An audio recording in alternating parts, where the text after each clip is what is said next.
আসসালামু আলাইকুম রহমতুল্লাহ। প্রিয় শিক্ষার্থীরা, আশা করি তোমরা ভালো আছো আর আমি আল্লাহর মতো অনেক ভালো আছি। আজকে আমরা অষ্টম শ্রেণীর বিজ্ঞান বইয়ের যে ষষ্ঠ অধ্যায়টি রয়েছে পরমাণুর গঠন, এই পরমাণুর গঠন নিয়ে আমি প্রথম যে ক্লাসটি এটা নিব, অর্থাৎ পরমাণুর ধারণার বিকাশ ও গঠন, এই পাঠটি নিয়ে কথা বলবো। আমি দেখো এই অধ্যায়ের মধ্যে যতগুলো পাঠ আছে আমি লিখে রাখছি। তোমাদের প্রথম পাঠ আছে এইটা, দ্বিতীয় যেটা আছে পারমাণবিক সংখ্যা, ভর সংখ্যা, আইসোটোপ, এটা তৃতীয় দেখো আইসোটোপের ধর্ম আছে এবং ব্যবহারও আছে। আর ইলেকট্রন বিন্যাস কিভাবে করতে হবে সেই ইলেকট্রন বিন্যাসের রুলসগুলো এবং মৌলের প্রপার্টি বা ধর্ম নিয়ে কথা আছে। ওকে, তা আমরা আজকে দেখব যেটা, সেটা হলো পরমাণুর ধারণার বিকাশ, মানে যে অ্যাটম বা পরমাণু আমরা যেটাকে বলি, সেটা কিভাবে, এটার নামকরণ কিভাবে হইল এবং এটা দিনে দিনে এই পরমাণুর ধারণার বিকাশটা হইল কিভাবে, বিজ্ঞানীদের হাত ধরে যে দিনে দিনে দিনে দিনে আজকে আমরা যে অ্যাটমটাকে চিনি এই পর্যন্ত কীভাবে আসলাম, এই হিস্ট্রিটা কিন্তু তোমাদের জানতে হবে, তোমাদের এই ইতিহাসটা জানতে হবে যে কিভাবে এই অ্যাটমটা আজকে এই পর্যায়ে চলে আসলো। ওকে, তো আমরা সেটাই দেখব। তো তোমাদের মূল যে বইটা আছে এই বইয়ের পেজ নম্বর হলো 55, এটা হলো 2025 শিক্ষাবর্ষের জন্য 55 পেজ যদি চলে যাও তোমাদের অষ্টম শ্রেণীর বিজ্ঞান বইয়ে দেখো আছে কি ষষ্ঠ অধ্যায় পরমাণুর গঠন। এখানে পার্ট 1 থেকে 3 যেটা আছে সেটা পরমাণুর ধারণার বিকাশ ও গঠন। আমরা এই পার্টটা ওপরে যেটা লিখে রাখছি এই পার্টটা নিয়ে আজকে কথা বলবো ডিটেলস, কারণ তোমাদের যে বৃত্তি পরীক্ষা এই বছরের 28 ডিসেম্বর, অর্থাৎ 28 ডিসেম্বর 2025 তোমাদের বৃত্তি পরীক্ষা অনুষ্ঠিত হবে। তো এখন সময় কিন্তু খুব কম সময় রয়েছে। তোমরা এই সময়ের মধ্যে আজকে 14 ডিসেম্বর 2025 অল্প সময় আছে, এই সময়ের মধ্যে তোমরা কি কাজ করবা, একেবারে এই যে আজকে আমি শুরু করতেছি দেখো পরমাণু ধারণার বিকাশ ও গঠন, প্রত্যেকটা লাইন পড়বা, মানে এমসিকিউর জন্য বিশেষ করে প্রত্যেকটা লাইন পড়তে হবে এবং সিকিউর জন্য কিন্তু টোটালি ধারণা থাকতে হবে তোমাকে যে এই অধ্যায়ের যে পার্টটা ছিল মানে কি কি আছে, অর্থাৎ পরমাণু কিভাবে বিকশিত হইলো, এই পরমাণুর ধারণাটা উদ্ভব হইলো কিভাবে এবং দিনে দিনে কিভাবে বিকাশ লাভ করছে, টোটাল তোমাকে জ্ঞান রাখতে হবে। ঠিক আছে, স্পেশালি এই পার্টটা এমসিকিউর জন্য একটু ভালোভাবে পড়তে হবে। তাহলে চলো আমরা শুরু করি। দেখো পরমাণুর ধারণার বিকাশে কিছু তোমাদের একটু কথা বলি। এই পাঠটাতে কয়েকজন বিজ্ঞানী বা দার্শনিকের নাম চলে আসবে। তোমরা দেখো এইগুলোর নাম তোমরা দেখো পড়ছো এর আগে, আমি জানি তোমাদের অধ্যায়টা পড়া আছে, কারণ এখন শেষ মুহূর্তে বছরের তোমরা যেহেতু ক্লাস করছো সারা বছর, এটা ডিসেম্বর মাস, তোমাদের বার্ষিক পরীক্ষা হয়ে গেছে, জাস্ট আমি বৃত্তি পরীক্ষার জন্য তোমাদের এই বিষয়গুলোকে আরেকটু মনে করিয়ে দিচ্ছি। ঠিক আছে, দেখো তোমরা এখান থেকে দেখবা যে আমি একটু এইভাবে সংক্ষেপ লিখি, DAPDBR। দেখো আমি এটা কেন লিখলাম, এখানে কয়েকজন বিজ্ঞানীর দেখো ডিতে হলে তোমরা প্রথমে যে বিজ্ঞানীর নামটা পাবা, বিজ্ঞানীটার নাম পাবা কি পাবা, ডেমোক্রিটাস, একজন গ্রিক দার্শনিক ডেমোক্রিটাস। দেখো ডিতে ডেমোক্রিটাস, এরপরে তুমি পাবা অ্যারিস্টটলের নাম, এরপরে পাবা প্লেটোর নাম, তারপরে পাবা ডাল্টনের নাম, তারপরে পাবা হলো বিজ্ঞানী রাদারফোর্ড। এখানে আমি একটু সিরিয়ালি যদি দেই, রাদারফোর্ড, এরপরে হলো বিজ্ঞানী নিলস বোর, এই যে নামগুলো পাবা। তাহলে কি দেখো তুমি এইখানে যে নামগুলো পেতে যাচ্ছ সেটা হলো একেবারে শেষে তুমি বিতে পাবা হলো বিজ্ঞানী বোরের নাম, আরতে কি পাবা, আরতে পাবা হলো রাদারফোর্ড,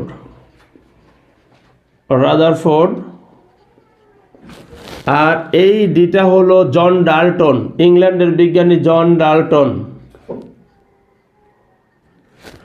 এরপরে তুমি পাবা হলো গ্রিক দার্শনিক প্লেটোর নাম, এরপরে এর আগে তুমি পাবা হলো অ্যারিস্টটল।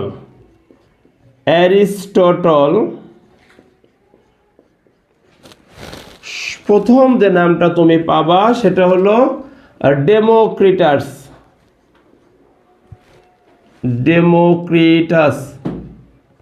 আচ্ছা, আমি দেখো এইভাবে তোমাকে সিস্টেমেটিক একটু দিলাম, তোমাদের বইতে যে নামগুলো আসছে তোমাদের এটা কিন্তু পরমাণুর ধারণার বিকাশ জাস্ট ফর ক্লাস 8 এর জন্য, কিন্তু ক্লাস 9 যখন উঠবা বিষয়গুলো হয়তো 9, এরপরে এই যে পরমাণু নিয়ে এই যে অষ্টম শ্রেণী, নবম শ্রেণী, দশম, এরপরে একাদশ, দ্বাদশ, এই বিষয়গুলো কিন্তু একেবারে তোমার উপর ক্লাসগুলোতেও কিন্তু এই পরমাণুর বিকাশ নিয়ে কথাবার্তা আছে, আমরা সেখানে আরো ডিটেলস দেখব।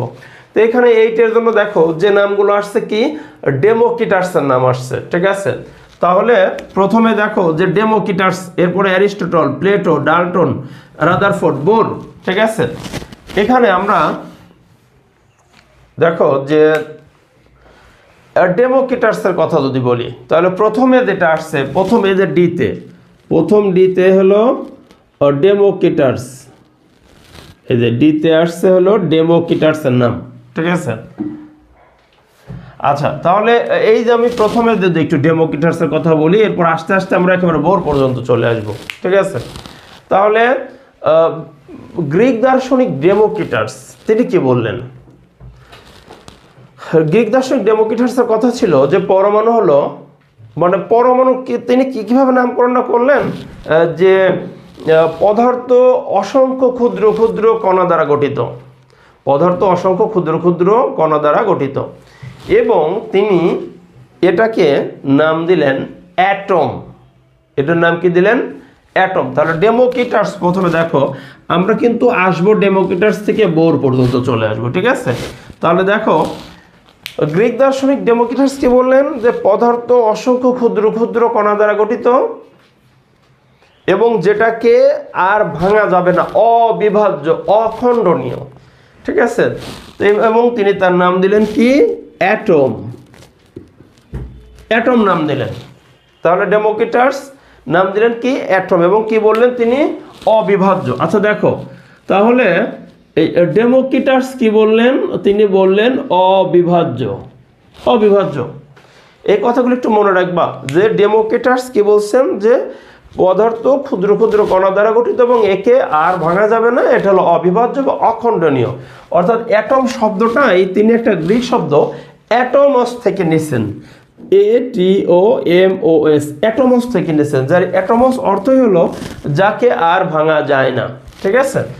ওকে, তাহলে ডেমোক্রিটাসের মতবাদটা কি ছিল?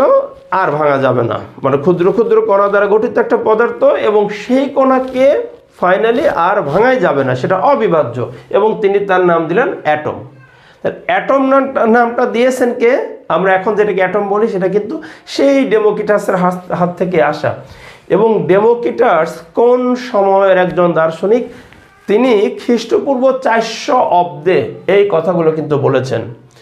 অর্থাৎ আজ থেকে কত বছর আগের ঘটনা? প্রায় 2400 বছর আগের ঘটনা কিন্তু। তাহলে খ্রিস্টপূর্ব 400 অব্দে ডেমোক্রিটাস এই কথাগুলো বলেছেন। এখন দেখো ডেমোক্রিটাসের একটু জন্মটা আমি দিয়ে দিই, জন্ম মৃত্যু ডেমোক্রিটাসের, সেটা হলো যে 460, আর তিনি মৃত্যুবরণ করেন 370 BC, বিফোর খ্রিস্ট। দেখো খ্রিস্টের জন্মের 460 বছর পূর্বে তার জন্ম। ডেমোক্রিটাসের জন্ম হলো খ্রিস্টের জন্মের 460 বছর পূর্বে জন্ম, এবং মৃত্যুটা হলো খ্রিস্টের জন্মের 370 বছর পূর্বে তার মৃত্যু, ঠিক আছে। এবং তিনি এই কথাগুলো বলেন খ্রিস্টের জন্মের প্রায় 400 বছর পূর্বে এই কথাগুলো বলেন। তাহলে এমসিকিউর জন্য কিন্তু বিষয়গুলো তোমাদের ক্লিয়ার হচ্ছে। এরপরে দেখো এই ডেমোক্রিটাসের কথার দ্বিমত পোষণ করলেন ওই সমসাময়িক আরও 2 জন দার্শনিক, তাদের নাম কিন্তু এরপরে চলে আসবে। তাহলে প্রথমে ডেমোক্রিটাসের নাম আসলো, এই যে ডেমোক্রিটাস, এরপরে অ্যারিস্টটল এবং Plato, A for Aristotle, P for Plato. Aristotle আর প্লেটো এই 2 জনের নাম কিন্তু এবার আসবে। তাহলে ওই সময়ের সমসাময়িক যে দার্শনিকগণ ছিলেন তার মধ্যে অ্যারিস্টটল এবং প্লেটো, তারা 2 জন কিন্তু এই ডেমোক্রিটাসের বিরোধিতা করলেন, মানে তার মতের বিরুদ্ধে চলে গেলেন। কেমন বিরুদ্ধে? ডেমোক্রিটাস বলছেন যে অ্যাটম বা পরমাণু এটা হলো অবিভাজ্য। এই যে ক্ষুদ্র ক্ষুদ্র কণা দ্বারা পদার্থ গঠিত, এটা অবিভাজ্য, এটা ডেমোক্রিটাস বলছেন। কিন্তু অ্যারিস্টটল, প্লেটো বললেন না, এটা হলো বিভাজ্য। অ্যারিস্টটল কি বলে গেলেন যে একে যত ইচ্ছা ততবার ভাঙা যাবে, মানে এই বিভাজ্য। তাহলে অ্যারিস্টটল প্লেটোর মতবাদটা কেমন ছিল? বিভাজ্য। এই বিষয়গুলো কিন্তু মনে রাখবা। ডেমোক্রিটাস বলে গেছেন অবিভাজ্য, অ্যারিস্টটল প্লেটো এসে বললেন না বিভাজ্য, যত খুশি তত ভাঙা যাবে, বিভাজ্য। ঠিক আছে, এটা বললেন। ওকে, এরপরে আবার অনেক বছর কেটে গেল, অনেক বছর, কারণ তাদের কথাবার্তাগুলো সেই খ্রিস্টের জন্মের পূর্বে। এরপরে শত শত শত শত বছর কাটতে কাটতে 1803 সালে এসে এই ডিতে দেখো ডাল্টন, বিজ্ঞানী জন ডাল্টন, জন ডাল্টন নামক একজন বিজ্ঞানী, ইংল্যান্ডে যার বাড়ি, তিনি একটা মতবাদ দিলেন অ্যাটম নিয়ে মতবাদ দিলেন। ঠিক আছে, এবং সেইখানের মূল যে কথাটা ছিল, তিনি দেখো খেয়াল করো যে তিনি কি করলেন, তিনি বললেন যে না, পরমাণুসমূহ অবিভাজ্য। তিনি আবার এসে বললেন, অর্থাৎ তিনি অ্যারিস্টটল, প্লেটো তাদের মতবাদের আবার বিরোধিতা করলেন। তিনি আবার কি বললেন যে পরমাণুসমূহ অবিভাজ্য। তাহলে প্রথমে ডেমোক্রিটাস কি বললেন? পরমাণু অবিভাজ্য। অ্যারিস্টটল, প্লেটো এসে বললেন বিভাজ্য। ডাল্টন আবার এসে বললেন পরমাণু অবিভাজ্য। তাহলে ডাল্টন কি বললেন? অবিভাজ্য। কিন্তু আসলে আমরা জানি যে না, পরমাণু ফাইনালি, এখন আমরা পরবর্তীতে আবার দেখব রাদারফোর্ড বোর, তাদের যে পরীক্ষা, তাদের পরমাণু নিয়ে যে মডেল দিয়েছেন, এবং সেখানে আমরা দেখছি যে ইলেকট্রন, প্রোটন, নিউট্রন আবিষ্কার হয়ে গেছে। এখন আমরা ফাইনাল কিন্তু কী রূপ জানি, যে পরমাণু হলো বিভাজ্য। অর্থাৎ পরমাণুকে ভাঙলে আমরা ইলেকট্রন, প্রোটন এবং নিউট্রন নামক স্থায়ী 3টি মৌলিক কণিকা পেয়ে যাব। ওকে, এখন তাহলে দেখো যে রাদারফোর্ড এবং বোরের কথা অনুযায়ী আমরা কি বুঝবো। তোমাদের আরো এই দুইজন বিজ্ঞানী নাম আসছে, রাদারফোর্ড এবং বোর। রাদারফোর্ডের কথা অনুযায়ী আমরা পাবো যে পরমাণু হলো ফাইনালি বিভাজ্য, বোরের কথা অনুযায়ী বিভাজ্য।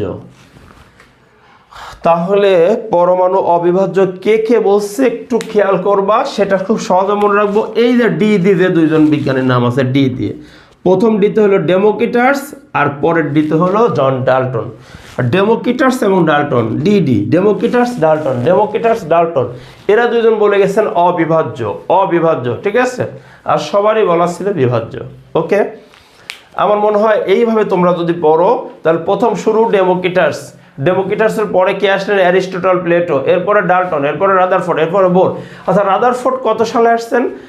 দেখো আমরা ডাল্টনের কথা যদি বলি, ডাল্টন অবিভাজ্য এই কথাগুলো বলছেন কত সালে? 1803 সালে জন ডাল্টন। কিন্তু রাদারফোর্ড এসে বললেন 1911 সালে। রাদারফোর্ড কত সালে? রাদারফোর্ড বিভাজ্য, এটা হলো 1911 সালে তিনি একটা পরীক্ষা করছেন। 1911 সালে পরমাণু নিয়ে একটা পরীক্ষা করা হয়েছে। মানে এই যে পদার্থের ক্ষুদ্রতম কণিকা, যে এটাকে আমরা অ্যাটম নাম দিচ্ছি, এখন 1911 সালে এটাকে বলা হয় রাদারফোর্ডের আলফা কণা বিচ্ছুরণ পরীক্ষা। তোমরা এটা ক্লাস 9 উঠলে শিখে ফেলবা, আলফা কণা বিচ্ছুরণ পরীক্ষা। যদিও 9-এও এটা ডিটেলস নেই, নবম দশম শ্রেণীর সিলেবাসে নেই, এইচএসসি লেভেল এটা আছে, তারপর আমরা এটা 9-এই পড়িয়ে দিই। কিন্তু আলফা কণা বিচ্ছুরণ পরীক্ষার উপর ভিত্তি করে তিনি একটা পরমাণু মডেল দেন, যেটাকে আমরা রাদারফোর্ডের সোলার সিস্টেম অ্যাটম মডেল বা সৌর মডেল বলে ডাকি। এই রাদারফোর্ডের যে পরমাণু নিয়ে যে মডেলটা রাদারফোর্ড দিচ্ছেন, এই মডেলটাকে কি বলা হয় জানো? সৌর মডেল বলা হয়, অর্থাৎ সোলার মডেল বলা হয়। কেন সৌর মডেল বলে?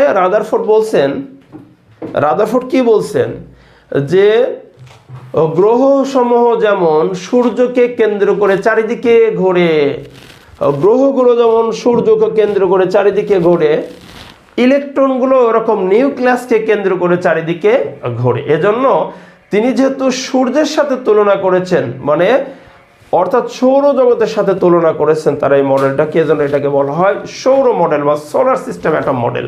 ঠিক আছে। আচ্ছা, এরপরে রাদারফোর্ড পরমাণু মডেল, তিনি কিন্তু কক্ষপথের ধারণা ঠিকঠাক বলতে পারেন নাই, কিন্তু নির্দিষ্ট কক্ষপথের ধারণা দিয়ে গেছেন। এটা হলো বিজ্ঞানী নিলস বোর। এই যে শেষ একেবারে ফাইনালি বিজ্ঞানী নিলস বোর তিনি কিন্তু কক্ষপথের ধারণা দিলেন যে ইলেকট্রনগুলো নিউক্লিয়াসের চারিদিকে একটা নির্দিষ্ট কক্ষপথ বা অরবিট বা শক্তিস্তর বা সেলে ঘুরবে। এটা কে বলে গেছেন? বিজ্ঞানী নিলস বোর 1913 সালে। তাহলে বিজ্ঞানী নিলস বোর যে মতবাদটা দিলেন এটা হলো কত? 1913 সালে। এবং রাদারফোর্ডের মতবাদের যে ভুল ত্রুটিগুলো ছিল তিনি কিন্তু এটা সংশোধনের চেষ্টা করলেন। তাহলে রাদারফোর্ড দিলেন 1911 সালে আর বোর দিলেন 1913 সালে। আর এই যে দেখো প্লেটো, অ্যারিস্টটল, ডেমোক্রিটাস এরা সবাই কিন্তু সেই খ্রিস্টপূর্ব 400 অব্দের দিকে তাদের কথাবার্তা। তাহলে এটা হলো খ্রিস্টপূর্ব 400 অব্দে। ঠিক আছে, এইগুলো। আর ডাল্টন কত সালে দিয়েছেন? 1803 সালে মতবাদটা দিয়েছেন। ঠিক আছে। তো আমার মনে হয় যে যদি এইগুলো একটু বিশ্লেষণ করে করে তোমরা পড়ো, দেখো একটা এমসিকিউ ভুল হওয়ার সম্ভাবনা, এখান থেকে যে এমসিকিউ দিবে তোমার ভুল হওয়ার কোনো সম্ভাবনা নাই এবং তোমার মনে হয় পারবে। জাস্ট এখানে দেখো ডিএপি ডিআরবি, আমি একটু সিরিয়ালি লিখছি কিন্তু ডিএপি। তাহলে ডেমোক্রিটাস, অ্যারিস্টটল, প্রথমে ডেমোক্রিটাস আর কথা বলছেন, তারপর অ্যারিস্টটল, প্লেটো, তারপর আবার ডিতে হলো ডাল্টন, এরপরে রাদারফোর্ড, এরপরে বোর। ঠিক আছে, ডিএপি ডিআরবি। তাহলে দেখো আমি এই যে এখান থেকে আসছি, তাহলে ডেমোক্রিটাস, এরপর অ্যারিস্টটল, এরপরে প্লেটো, এরপরে ডাল্টন, এরপরে রাদারফোর্ড, এরপরে বোর। দেখো সেই খ্রিস্টপূর্ব 400 অব্দ থেকে 1913 সাল পর্যন্ত আমি বিভিন্ন সময় বিভিন্ন বিজ্ঞানী দার্শনিকদের যে মতবাদগুলো আছে পরমাণু নিয়ে এইগুলো কিন্তু তুলে ধরছি। জাস্ট তোমাদের অষ্টম শ্রেণীতে এই বিজ্ঞানী বা দার্শনিকদের নামগুলো আসছেন। এছাড়া এখন কিন্তু আরও মডেল আছে পরমাণু নিয়ে, আমরা সেগুলো নিয়ে আলোচনা করব না। আমাদের অষ্টম শ্রেণীর সিলেবাসে এটুকুই আলোচনার বিষয়। আমার মনে হয় আমি যে কথাগুলো বলছি যদি একটু মনোযোগ দিয়ে শুনে থাকো, তাহলে তোমার এই যে পরমাণুর ধারণার বিকাশ ও গঠন, এখান থেকে তোমার আর কোনো সমস্যার কথা না। তাহলে ফাইনালি আমরা যেটা জানলাম যে বিজ্ঞানী বোরের কথা অনুযায়ী, বোর, রাদারফোর্ড একেবারে আধুনিক যে পরমাণু নিয়ে কথাবার্তা, সেটা হলো ফাইনাল রূপটা হলো পরমাণু বিভাজ্য। একেবারে আমাদের যত বিজ্ঞানী দার্শনিকের যে মতবাদী থাক, ফাইনালি যেটা আমরা এখন পর্যন্ত জানি সেটা কি? পরমাণু হলো বিভাজ্য এবং একে ভাঙলে কি কি পাওয়া যায়? Electron, proton, neutron. আচ্ছা, ইলেকট্রন আবিষ্কার হয়ে গেল কত সালে? 1897 সালে স্যার জে জে থমসন তিনি ইলেকট্রন আবিষ্কার করলেন। ইলেকট্রন আবিষ্কার করলেন স্যার জে জে থমসন 1897 সালে। এরপরে এসে 1919 সালে বিজ্ঞানী রাদারফোর্ড প্রোটন আবিষ্কার করলেন। 1932 সালে এসে বিজ্ঞানী চ্যাডউইক তিনি কিন্তু নিউট্রন আবিষ্কার করলেন। তোমাদের 4টা আবিষ্কার একটু বলে দেই। বিজ্ঞানী রাদারফোর্ড কি আবিষ্কার করছেন? রাদারফোর্ড হলো 2টা জিনিস মনে রাখবো, প্রোটন এবং নিউক্লিয়াস। 1911 সালে নিউক্লিয়াস আবিষ্কার করছেন রাদারফোর্ড। ঠিক আছে, ওকে। তাহলে রাদারফোর্ড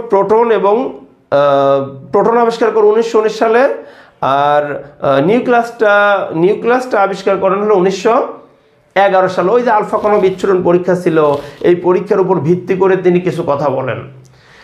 তিনি এরকম সিদ্ধান্তে আসেন যে পরমাণুর অধিকাংশ জায়গায় ফাঁকা, পরমাণুর অধিকাংশ জায়গা ফাঁকা জায়গা, এবং এর মাঝে ভারী একটা বস্তু আছে যার নামকরণ করেন তিনি নিউক্লিয়াস।